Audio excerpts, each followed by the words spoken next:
Friends, भगवान दास तोती महाविद्यालय के ऑनलाइन क्लासेस में आपका स्वागत है। पेपर फर्स्ट विविध गणित अगला वीडियो बनाने जा रहा हूं मैं। इसमें सबसे पहली बात है यूनिट नंबर 3 आप लोगों ने कंप्लीट की थी। यूनिट नंबर 4 ग्राफ के बारे में आज बता रहा हूं। बहुत सिंपल चैप्टर है, 2 यूनिट इसमें काफी सिंपल दे रखी है। चौथी और पांचवी ग्राफ और वृक्ष, ये 2 चीजों से मिलकर अलग अलग यूनिट बनाती है। ग्राफ का मतलब क्या होता है, जैसे कई बार हम कोई भी रेलवे लाइन को क्रॉस करते हैं या कोई भी भीड़ भाड़ वाले एरिया को, जिसमें आपने कई बार जैसे मान लो बड़े शहरों में दिल्ली, जयपुर, जोधपुर इनमें गए हो, तो होता क्या है कि रोड चल रही है उसके ऊपर से ब्रिज निकाल देते हैं ताकि उसमें क्या है कि रस नहीं हो। ये वर्ड क्या कहलाता है, ग्राफ कहलाता है। सबसे पहले केरोसाती व्हाइट स्टार्स केरोसाती ब्रिज प्रॉब्लम थी, उसके अंदर क्या था, एक पुल का निर्माण किया था किसी भी एक जगह से दूसरे जगह जाने के लिए। उसको क्या बोला जाता है, ग्राफ बोला जाता है। ग्राफ को शो करने का तरीका क्या होता है, कई तरीके से इसमें ग्राफ को पॉइंट वाइज में आपको बताता रहता हूं। सबसे पहले तो ग्राफ की डेफिनेशन है ना, यूनिट नंबर 3 की सिंगल यूनिट है, इसमें दोनों क्वेश्चन अटेंड कर पाओगे आप, तो कोई भी एक क्वेश्चन इसमें उठा लेना। ग्राफ G बराबर V कोमा E को ग्राफ बोला जाता है, जिसमें V क्या कहलाता है, वर्टेक्स, इसको बोलते हैं शीर्ष, और E को क्या बोला जाता है, एजेस, EDEGEA। एजेस यानी क्या होती है, कोरों की संख्या कहलाती है। कोरे कहने का मतलब ये वाला ग्राफ कहलाता है जिसके अंदर आपके ये पॉइंट दिए हुए हों। ये वाली चीज क्या कहलाती है, ग्राफ कहलाती है। इनिशियली डेफिनेशन ये है, आप बुक से भी डेफिनेशन को देख सकते हो, जिसमें ये लिखा हुआ होगा कि एक समुच्चय जिसमें V और E का कोई भी कॉम्बिनेशन मौजूद हो, ये वर्ड क्या कहलाता है, ग्राफ। G द्वारा डिनोट किया जाता है। G बराबर V comma E is called graph. Graph में शीर्ष होते हैं और कोर होते हैं, जैसे ये दिया हुआ है जो आपके गहरे में व्यक्त किया हुआ है। ये पहला वर्टेक्स है, ये दूसरा है, ये तीसरा है, ये चौथा है। ये लिखा हुआ V1, V2, V3 और V4, और ये कहलाता है E1, E2, E3 और E4। ये 3 तरीके से वैसे डिफाइन करने का तरीका, पहला ये 2 ही तरीके होते हैं, इनमें सीधी लाइनें होती है। लेकिन तीसरा तरीका क्या होता है, जैसे कि ये जुड़ा हुआ है, आपके ये जुड़ा हुआ है, तो ये सभी किसको रिप्रेजेंट करते हैं, ग्राफ को रिप्रेजेंट करते हैं। इसका स्क्रीनशॉट ले लो। सबसे पहले ग्राफ का युग्म क्या होता है, कैपिटल G किसी ग्राफ को डिनोट करेगा यदि V और E का कॉम्बिनेशन हो वो, तो ये वर्ड क्या कहलाता है, ग्राफ कहलाता है। अब इसके अंदर आगे जो भी फॉर्मूला काम आता है, उसके लिए सबसे पहला नंबर तो ये कहलाता है पास।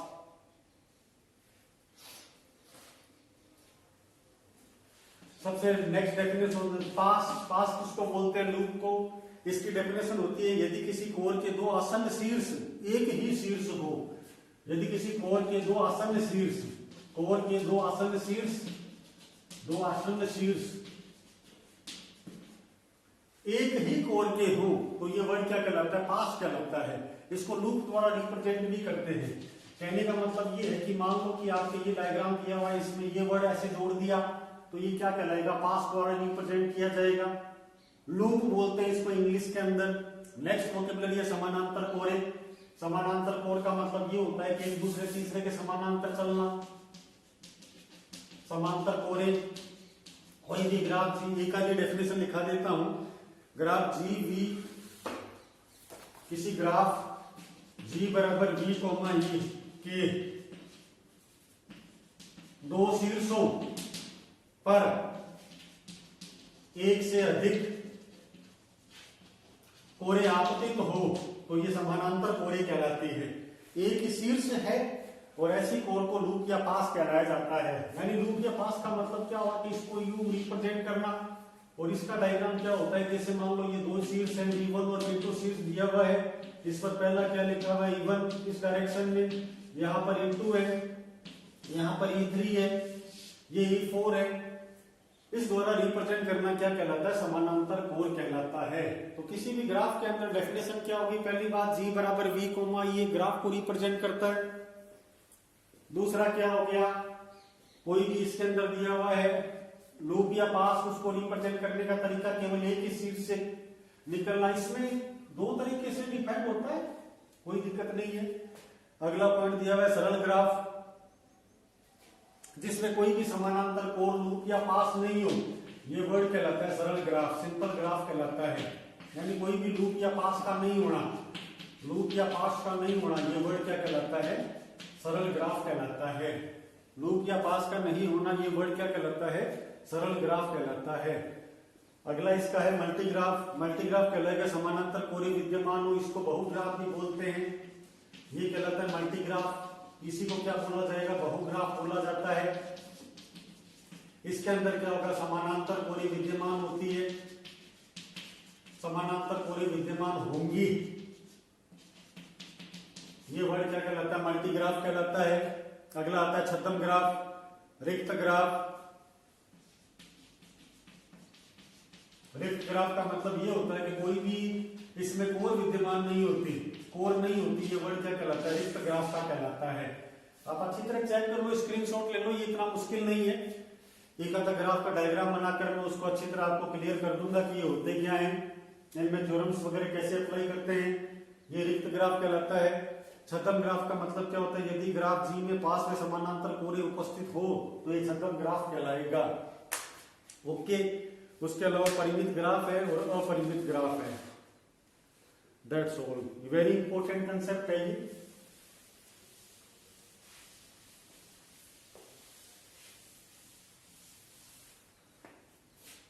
ये कहलाता है परिमित ग्राफ।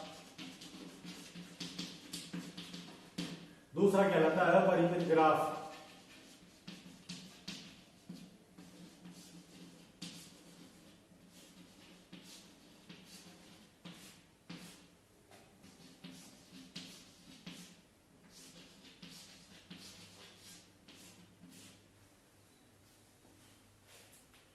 परिमित ग्राफ का मतलब क्या होता है? जिसमें शीर्षों की संख्या और कोरों की संख्या अपन गिन सके, और इसके अंदर गिन नहीं सकते शीर्ष कितने दिए मैं। ये देखो आगे लाइन जाकर आपके कोई भी शीर्ष को टच नहीं कर रही, तो ये वर्ड क्या कहलाता है? अपरिमित ग्राफ कहलाता है।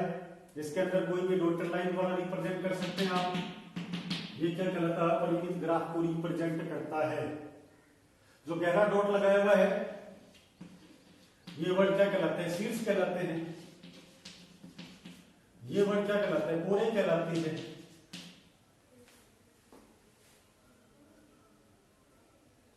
इनमें मैं एक बात क्लियर कर देता हूं कि ये जो वर्ड दिए हुए हैं उनको लिखने का तरीका एक ही चीज में अभी तक का जो भी काम किया उसको एक मैं ग्राफ द्वारा रिप्रेजेंट करने जा रहा हूं।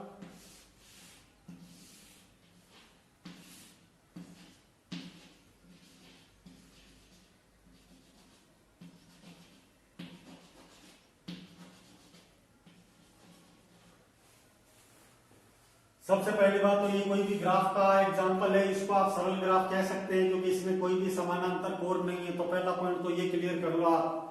सरल ग्राफ की डेफिनेशन क्या होगी? कोई भी ग्राफ में समानांतर कोर विद्यमान ना हो। ये वर्ड क्या कहलाता है? सरल ग्राफ कहलाता है। ये किसके द्वारा रिप्रेजेंट होगी? कोर के द्वारा। तो इसको E1, E2, E3, E4, E5, E6 द्वारा रिप्रेजेंट कर दो, कोई फर्क नहीं पड़ता। नंबरिंग आप कहीं भी देते हो उससे कोई भी फर्क नहीं पड़ता। शीर्षों की संख्या आपने दी हुई है V1, V2, V3, V4 और V5। 5 शीर्ष हैं इसमें। और कोरों की संख्या कितनी है? E1, E2, E3, E4, E5, E6। 6 कोरे दे रखी है। कोई भी समानांतर कोर या लूप नहीं है, तो ये क्या कहलाता है? सरल ग्राफ कहलाता है। लूप का मतलब क्या होता है? यदि इस प्रकार से कोई परिभाषित, तो ये वर्ड क्या कहलाता है? लूप कहलाता है। मैं एक जनरल ग्राफ में सभी तरह के डेफिनेशन को क्लियर कर रहा हूं। ये क्या कहलाता है? कोरे कहलाती है या एज कहलाती है। इसको ई द्वारा रिप्रेजेंट करते हैं। इसको क्या कहलाता है? वर्टेक्स या शीर्ष कहलाता है। इसको वी द्वारा रिप्रेजेंट करते हैं।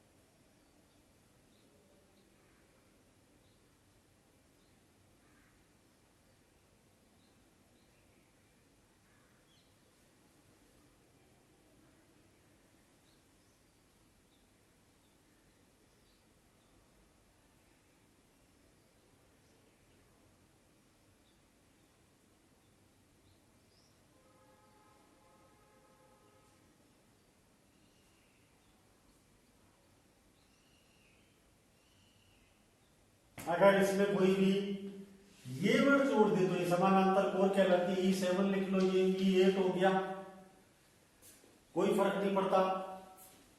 ये वर्ड क्या कहलाता है, मल्टी ग्राफ में कन्वर्ट हो गया ये ग्राफ। कोरों की संख्या को E1 E2 E3 ये E8 तक आते कोर होगी, डिफाइंड होगी। कोर का मतलब एज होता है। तो इस तरह का कोई भी ग्राफ है वो आप अच्छी तरह से ड्रॉ कर पाएंगे। ग्राफ को ड्रॉ करने के लिए अपने को कम से कम भी 5 7 10 ग्राफ तो याद होने चाहिए। तो उसको मैं आपके सामने दिखा देता हूं। बाकी आपकी इच्छा है, आप बुरी तरह बिल्कुल तरह से फ्री हो, आप किताब में से कोई भी 10 ग्राफ याद कर सकते हो, क्योंकि हमें क्या एग्जाम्पल देना पड़ेगा। फॉर एग्जाम्पल क्वेश्चन आ गया कि मल्टी ग्राफ से आप क्या समझते हैं, सरल ग्राफ को परिभाषित करो, या लूप या पास से आप क्या समझते हैं, तो अपने को एग्जाम्पल देना पड़ेगा। लेकिन क्वेश्चन इसके नीचे दूसरा भी लिखा हुआ है, वो क्वेश्चन अटेंड करोगे तो उसमें भी एग्जाम्पल की जरूरत पड़ेगी। और 4-5 क्वेश्चन ऐसे होते हैं जो अपन ने जो याद किए थे वही आगे, तो वो ग्राफ आपके वहां पर काम आएंगे। तो इस चक्कर में अपने को 10 ग्राफ याद करने होते हैं। पहला ये है, ये सबसे सिंपल एंड वर्ल्ड का कंप्लीट ग्राफ कहलाता है, पूर्ण ग्राफ। दूसरा ग्राफ ये है, तीसरा ग्राफ ये ले लो आप, चौथा ग्राफ ये ले लो, पांचवा ग्राफ ये ले लो, छठा ग्राफ ये ले लो,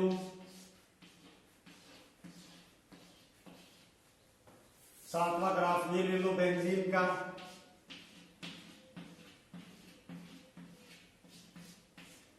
आठवां ग्राफ ये ड्रॉ कर लो, नवां ग्राफ ये ले लो,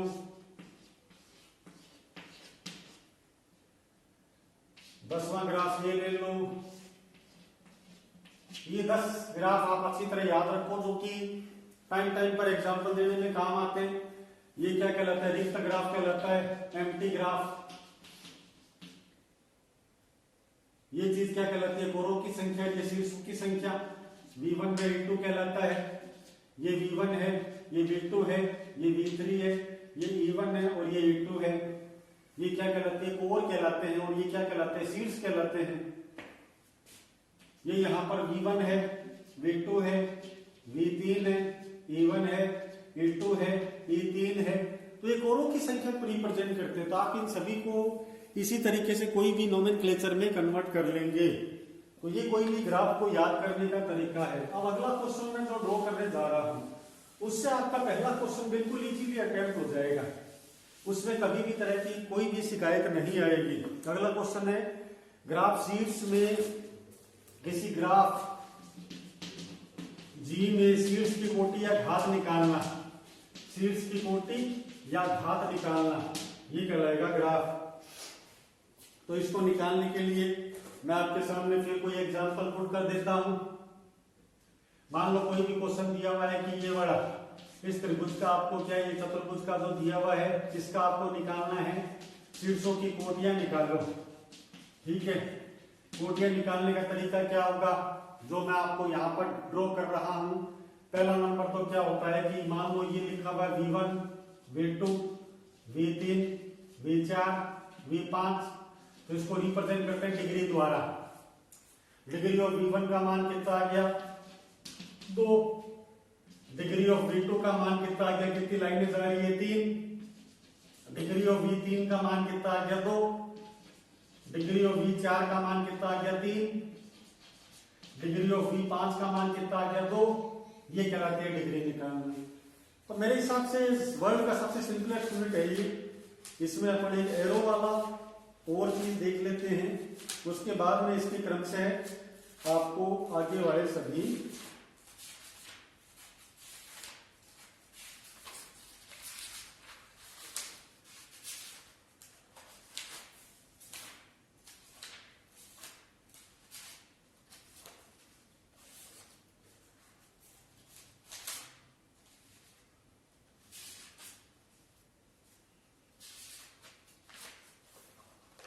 ये डायग्राम दिया हुआ है, इसमें प्रत्येक शीर्ष की कोटि आपको निकालनी है।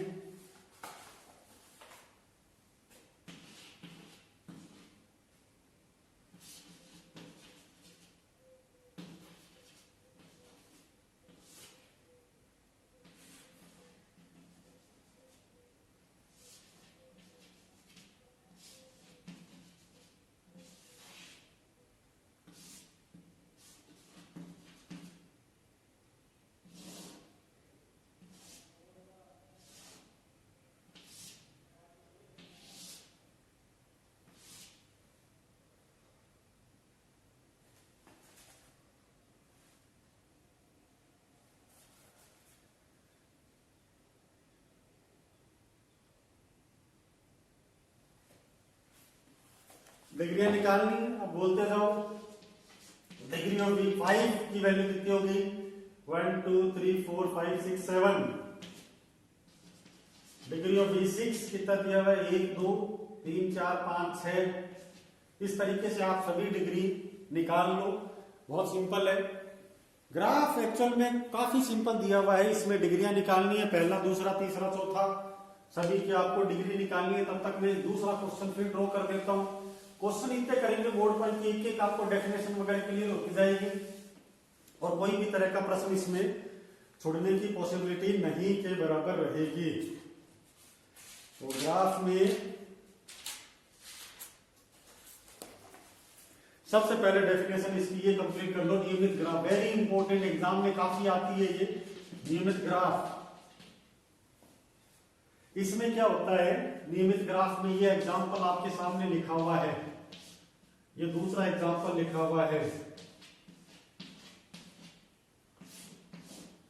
ये तीसरा एग्जांपल आपके सामने लिखा हुआ है। तो नियमित ग्राफ की परिभाषा क्या होती है, पहले शॉर्ट में लिख देता हूं। कोई भी ग्राफ G बराबर V, E है, इसमें कोटियों की संख्या सदा समान हो, कोटियों की संख्या सदा समान हो, तो ये वर्ड क्या कहलाता है? समान हो, तो ये वर्ड क्या कहलाता है? नियमित ग्राफ कहलाता है। कैसे? इसमें जो अधूरा छोड़ा था काम वो इसमें पूरा कर दो। ये लिखा हुआ है V1 V2 V3 V1 V2 V3 V4 V1 V2 V3 और V4। इसके निकालते हैं डिग्री ऑफ V1 की वैल्यू कितनी है? 2। डिग्री ऑफ V2 की वैल्यू कितनी है? 2। डिग्री ऑफ V3 की वैल्यू कितनी है? 3 2। यहां पर कितनी है? डिग्री ऑफ V1 बराबर 3, डिग्री ऑफ V2 बराबर 3, डिग्री ऑफ V3 बराबर 3 और डिग्री ऑफ V4 बराबर 3। ये क्या हो जाएगा? डिग्री ऑफ V1 बराबर 2, डिग्री ऑफ V2 बराबर 2, डिग्री ऑफ V3 बराबर 2 और डिग्री ऑफ V4 बराबर 2। आराम से चेक कर लो डेफिनेशन क्या दी है। नियमित ग्राफ आज के बाद आपको कोई भी तरह की समस्या नहीं आएगी। पहला क्या दिया हुआ है? डिग्रियों की कोटियों की संख्या सर्वदा समान है, इसमें सबका आंसर 2 है, तो ये क्या हो गया? 2 रेगुलर ग्राफ हो गया। ये 2 रेगुलर ग्राफ,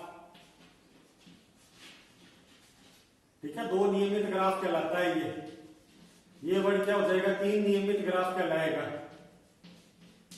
ये क्या होता है? 2 नियमित ग्राफ कहलाता है, रेगुलर ग्राफ।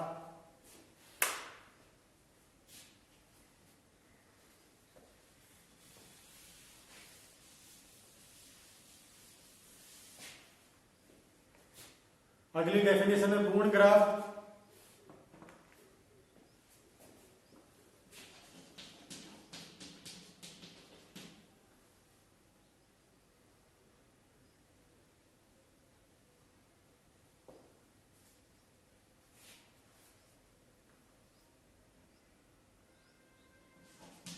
G बराबर V, ये पूर्ण ग्राफ कहलाएगा यदि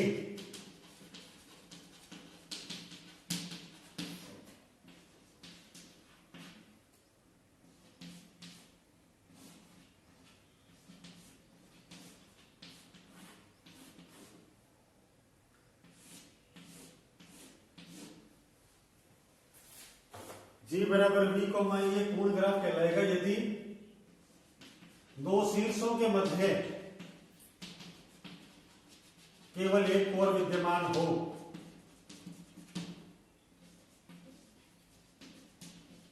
तो ये वर्ड क्या कहलाएगा? पूर्ण ग्राफ कहलाता है।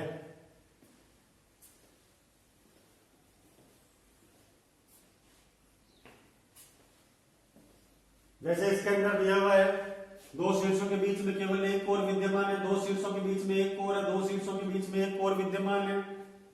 कोई भी टिपिकल ग्राफ हो, ये दो शीर्षों के बीच में एक कोर विद्यमान है, तो ये वर्ड क्या कहलाता है? तो ये वर्ड क्या कहलाएगा? पूर्ण ग्राफ। और सरल ग्राफ की परिभाषा क्या, जो कि बोर्ड पर आपके सामने अच्छी तरह लिखी हुई है, कोटियों की संख्या सर्वदा समान आनी चाहिए। तो आप इसका स्क्रीनशॉट ले लो। वीडियो को यही ब्रेक देते हैं, काफी काम हो गया इस वीडियो के अंदर। आप एक एक पेज को करके कम से कम 10 ग्राफ अच्छी तरह याद कर लेंगे, जिससे कि आपको भविष्य में कभी तरह की कोई भी दिक्कत नहीं आएगी। बाकी मैं अगले वीडियो में इसके आगे कंटिन्यू बढ़ाऊंगा। तब तक इससे पहले टी और एफ वाला यूनिट हुई है और जो वलय वाली यूनिट हुई है, उनका बार बार रिवीजन करो। ये तीसरी यूनिट चल रही है, वैसे नंबरिंग इसकी कितनी है, यूनिट नंबर 4 है ये, ध्यान रखना। ठीक है, तो वीडियो को यही विराम देता हूं। इन सभी को आप स्टार्टिंग से करना शुरू कर दो। यूनिट नंबर 4 का पहला ही वीडियो है ये। धन्यवाद।